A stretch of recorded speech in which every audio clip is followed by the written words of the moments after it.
In this video, I will show you how to sell price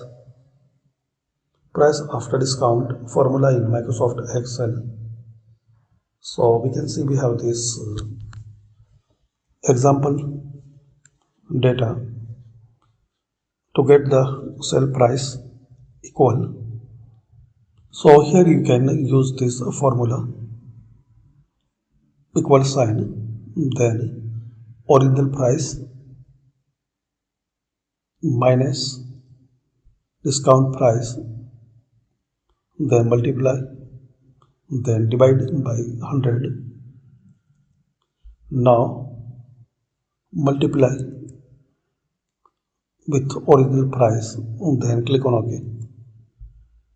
So you will get the discount after discount this sell price.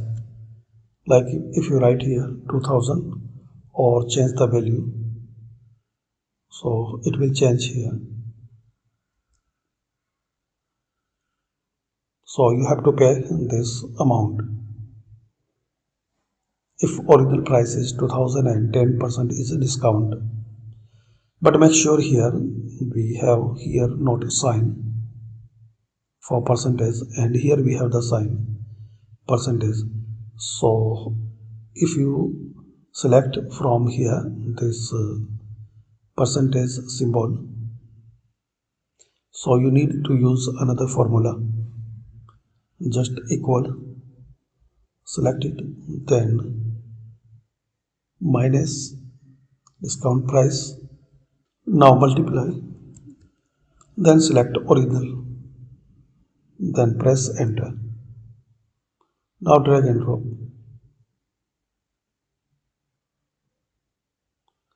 So same if you change value here.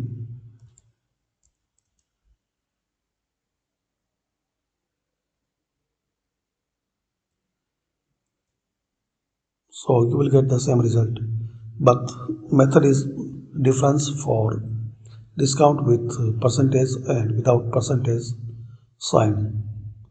So thanks for watching. Comment on this video useful for you.